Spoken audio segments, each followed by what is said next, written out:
आज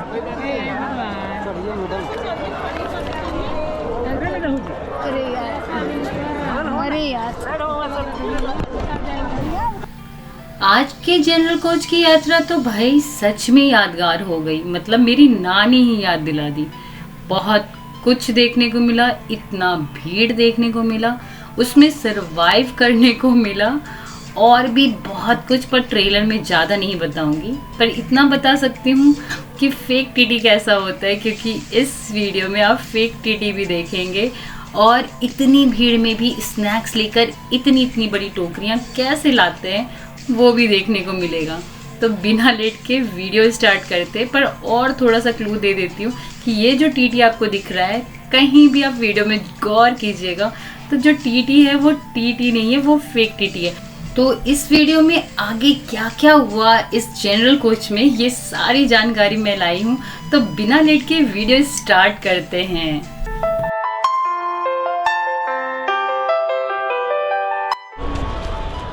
hello guys, good morning. मेरा नाम पूर्णिमा है, मैं एक ट्रैवलर हूँ और ट्रैवलिंग वीडियो शूट करती हूँ। तो मैं अभी 51 शक्तिपीठ, 12 ज्योतिर्लिंग और 4 धाम की यात्रा पर हूँ। तो पटना से मेरी यात्रा कंप्लीट होती है, यानी शक्तिपीठ की, और मैं यूपी बनारस के लिए निकल रही हूँ। तो चलिए स्टेशन भी बताऊँगी और सब कुछ इन्फॉर्मेशन दूँगी इस वीडियो में। तो चलिए कैसे चलते हैं बनारस, पटना से कैसे जाना है, और मैं स्टेशन जाके आपको बताती हूँ। तो बिना लेट किए स्टेशन के अंदर चलते हैं और पूरी जानकारी आपको देती हूँ। तो आप देख सकते हैं कि अभी मैं पटना जंक्शन आ चुकी हूँ। ये प्लेटफॉर्म है, यानी स्टेशन के अंदर का व्यू है।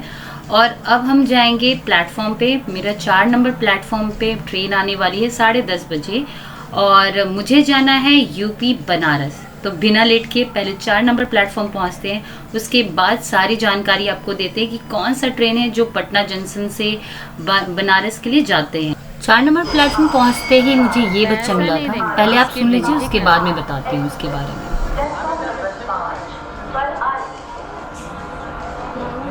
झूठ नहीं बोल रहे तुम, नहीं आ रहा इसमें, बोलो आ रहा है इसमें। हाँ अच्छा लग रहा है, हाँ डर नहीं ना रहा है। मैं दीदी डर के भाग गई। तो हुआ यूँ था कि ये बच्चे, जैसे मैं प्लेटफॉर्म पे आई थी और बैठी ही थी, कि वो मुझसे कुछ मांगने को आया, मतलब पैसा दे दो। मैंने बोला चलो कुछ मतलब दे देती हूँ, खरीद देती हूँ। उसने कहा नहीं, मुझे पैसे ही चाहिए। तो आप ये सतर्क रहें, क्योंकि पटना जंक्शन में या कोई भी जंक्शन में बच्चे क्या करते हैं, पैसे लेकर वाइटनर यूज़ करते हैं, जिससे नशा होता है। वाइटनर या कुछ ऐसी चीज़ें जो बहुत सस्ते में मिल जाता है, उससे क्या होता है कि बच्चे का बहुत ज़्यादा प्रॉब्लम होता है। तो प्लीज़ अगर आपको कुछ देना ही है तो आप बिस्किट दे दें या कुछ खाने की चीज़ें। और ये देखते देखते मेरी ट्रेन भी आ जाती है। जो मेरी ट्रेन है राजगीर से न्यू दिल्ली के लिए जाएगी, और वो बनारस भी जाती है। ट्रेन नंबर है 12391, जो ट्रेन का नाम है श्रमजीवी एक्सप्रेस। तो भीड़ देख के तो मुझे ये समझ में आ गया कि ये जनरल बॉगी जो है मेरी हालत ख़राब करने वाली है। बट कोई नहीं, देखते हैं आगे क्या होने वाला है, क्योंकि मुझे बहुत ज़्यादा भीड़ नज़र आ रहा था। और लिटरली आप देख सकते हो कि एंट्री करने में भी, यानी कि ट्रेन के अंदर जाने में भी मुझे बहुत स्ट्रगल करना पड़ रहा है। रुक जाइए, बच्चा उच्चा भी है।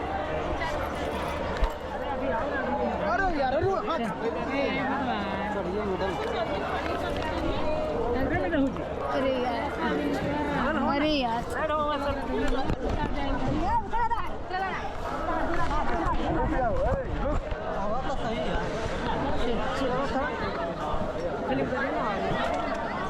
सो फाइनली ट्रेन में पहुंच चुकी हूँ। बहुत भीड़ है, जनरल बॉगी बहुत ज़्यादा भीड़ है। और आपको पता ही है कि अगर मैं अर्जेंट में लेती हूँ तो जनरल में ही जाना पड़ता है। फाइनली सीट मिल चुका है, मैं बैठ चुकी हूँ यहाँ पे। तो सीट मिल चुका है और रश देख सकते बहुत ज़्यादा, मतलब लिटरली खड़े होने की जगह नहीं है। मैं आपको दिखाती हूँ।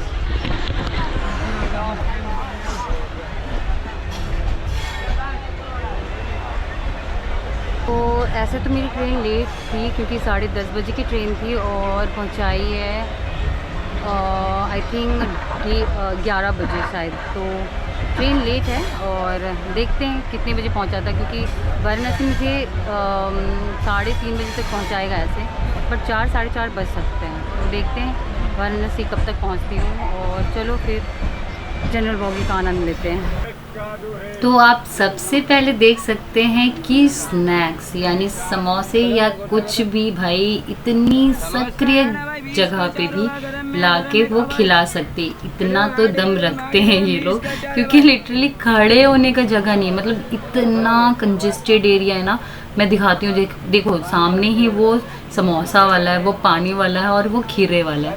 मतलब एक जगह पे 3-3 लोग, और प्लस क्या है, ऐसा है ना कि एक लोगों को भी हवा तक नहीं जाएगी वैसे में ये लोग इतना सेल करते हैं। मैं बता नहीं सकती। मतलब जनरल बॉगी भाई हैट्स ऑफ, कैसे सरवाइव कर रहे हो। हाँ, एक और बात बताना था कि ये देख सकते हैं, अगर आप इनको पहचान रहे हो या जान रहे हो, क्या ये रियल के टीटी हैं या नहीं मुझे पता बिल्कुल भी नहीं चल पाया, क्योंकि मैं जब इनका ड्रेस कोड देखी थी तो मुझे ऐसा लगा कि ये फेक टीटी है। और जैसे मैंने अपना टिकट निकाला और मैं जैसे ऊपर की कैमरा से भी खोजने की कोशिश की, बट वो तब तक मैं भाग चुका था और वो फेक टीटी था। तो अगर आप चेहरा को मतलब आइडेंटिफाई कर पा रहे हो, या वो रियल है या फेक है, रियल है तो बहुत अच्छी बात है, फेक है तो प्लीज़ इस चीज़ को स्प्रेड करें कि अगर जनरल बॉगी या किसी बॉगी में भी कोई आए तो अगर आपके पास टिकट है या नहीं भी है तो भी आप प्रॉपर इन्फॉर्मेशन उनका लें, तभी उनसे आप जानकारी आप अपना दें, क्योंकि फेक टीटी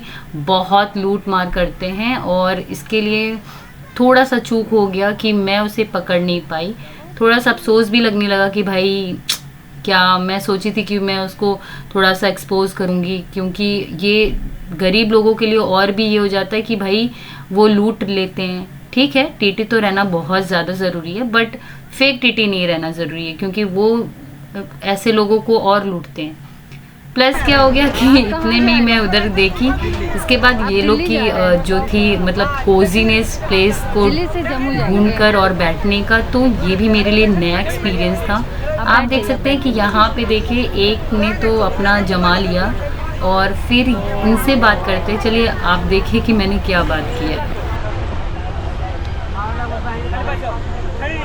ये टूटेगा नहीं? हाँ,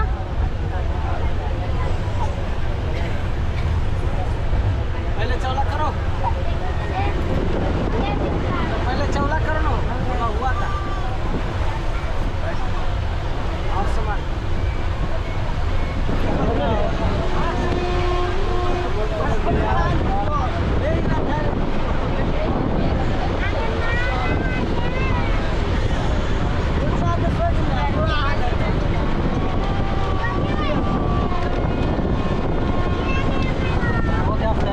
सेट हो गया।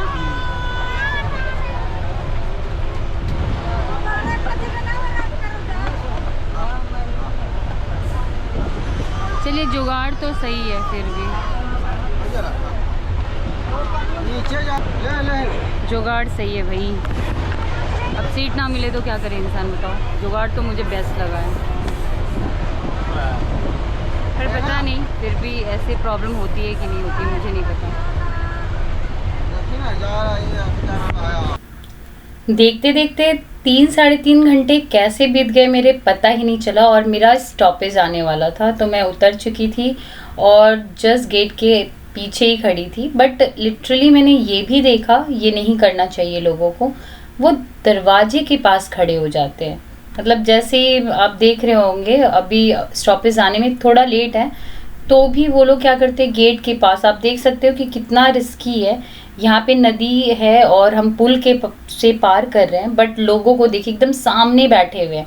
मतलब मैं आपको पीछे जब कैमरा करूँगी तो देखना कि 4-5 लोग इस जगह पे खड़े हैं एकदम सामने। अगर कुछ भी इंसिडेंस हो सकता है इनके साथ, तो ये गलत है। अगर कोई ऐसा है तो मैंने बोला भी कि आप क्यों ऐसे बैठे हो, उन्होंने कहा कि हम लोग का तो हैबिट है ऐसा कुछ। सो मैं ज़्यादा आर्ग्यूमेंट नहीं की, बट ऐसा नहीं करना चाहिए। सेफ चलो, अच्छा होगा। इतने में मैं पहुंच गई फाइनली। यार फाइनली बनारस पहुंच चुकी हूँ। बहुत भीड़ थी, पीछे देख सकते हैं ये मेरा ट्रेन है। बनारस पहुंच के फील बहुत अच्छा आ रहा है, ठंड लग रही है, मतलब अब सुकून मिल रहा है। फाइनली बनारस पहुंच गए हैं। चलो अब बाहर निकलते हैं और जहाँ जाना है वहाँ पहुँचते हैं।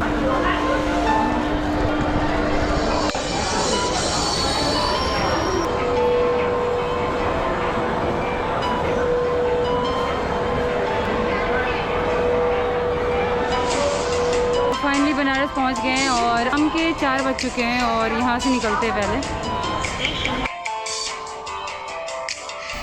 और एक बात कहना चाहूँगी कि अगर आप जब भी ऑटो लें तो स्टेशन के आसपास से ना लें, क्योंकि वो बहुत ज़्यादा फेयर लेते हैं, बहुत महंगा लेते हैं। तो मैं 500 मीटर की दूरी पर चल के आई हूँ और ये देख सकते हैं, ये ब्रिज के नीचे में ही ऑटो आपको जहाँ भी जाइएगा मिल जाएगा। मुझे सोनारपुरा के लिए मैं ऑटो ले लेती हूँ, रोड क्रॉस करना पड़ेगा। जैसे रोड क्रॉस करने से पहले आप देखोगे कि ब्रिज के नीचे ही बहुत सारा स्टॉल लगा हुआ है खाने का। तो अगर आप स्टेशन से बाहर निकलते हैं, थोड़े से मीटर दूरी यानी 500 मीटर कुछ भी दूरी हो, ब्रिज के सामने आएंगे, आपको बहुत सारी चीज़ खाने को मिल जाएगा। चलिए अब सोनारपुरा के लिए ऑटो लेते हैं, रोड क्रॉस करते हैं। रोड क्रॉस करने के बाद ही थोड़ा सा और दूर जाएंगे तो आपको ऐसा कुछ लोकेशन दिखेगा, यहाँ से आपको सोनारपुरा के लिए ऑटो मिल जाएगा। मुझे मिल चुका था और 20 रुपये लिए थे मुझे ऑटो वाले ने, और मुझे सोनारपुरा से थोड़ा सा एक मतलब जो चौक होता है वहाँ पे रोक दिया गया था। ये देख सकते हैं, ये है बनारस का एरिया, यानी कि एकदम प्रॉपर मैं बनारस में हूँ। तो स्टेशन से मुझे बेलूपुर का ही मतलब ऑटो मिला। सोनारपुरा ज़्यादा दूर नहीं है, 2 मिनट में मैं पहुँच जाऊँगी और ये है बेलूपुरा।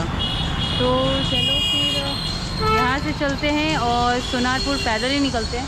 ऑटो मिलता है तो ऑटो से जाते, नहीं तो फिर 2 मिनट में हम पहुँचते हैं वहाँ पे। तो ऑटो वाले ने मुझे बेलूपुरा चौक मतलब उतार दिया था, और इसमें से ज़्यादा नहीं 400 मीटर की दूरी पर ही मैं जहाँ मैं मुझे जाना है वहाँ रोका, और मैं पैदल ही नॉर्मल आ गई थी क्योंकि मुझे लोकेशन मिल चुका था।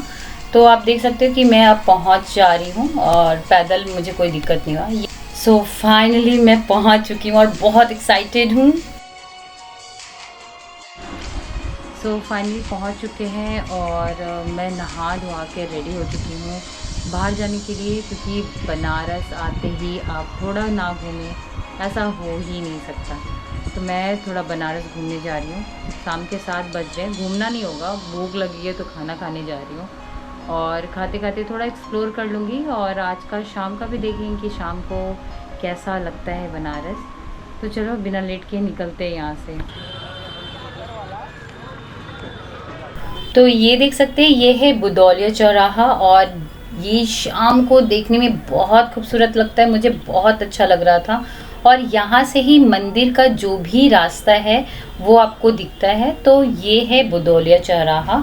यहाँ कहीं भी अगर होटल लेते हैं तो आपको यहाँ आना ही है, तभी आप कहीं भी दर्शन कर सकते हैं, चाहे वो शक्तिपीठ हो, ज्योतिर्लिंग हो यानी काशी विश्वनाथ जी का मंदिर हो, या फिर विश्वलाक्षी मंदिर हो, या फिर अन्नपूर्णा माता मंदिर हो, कुछ भी आपको यहाँ आना ही है। सो मेरा कुछ ऐसा था, शाम का बहुत अच्छा लग रहा था, मतलब सारी थकान दूर हो गई थी। तो चलो मैं कुछ खाती हूँ, पीती हूँ और थोड़ा एक्सप्लोर करती हूँ। वीडियो ज़्यादा ना हो जाए बड़ा, इसलिए मैं अब कुछ ज़्यादा आपको दिखाऊंगी नहीं, बट हाँ आज के लिए बस इतना ही। मिलते हैं नेक्स्ट ब्लॉग पे और वो रहेगा फुल वीडियो बनारस का। तो प्लीज़ बिना स्किप के मेरी हर वीडियो को देखें और मुझे ढेर सारा प्यार दें। तब तक के लिए हर हर महादेव, जय माता दी। अपना ख्याल रखें, अपना फैमिली का ख्याल रखें।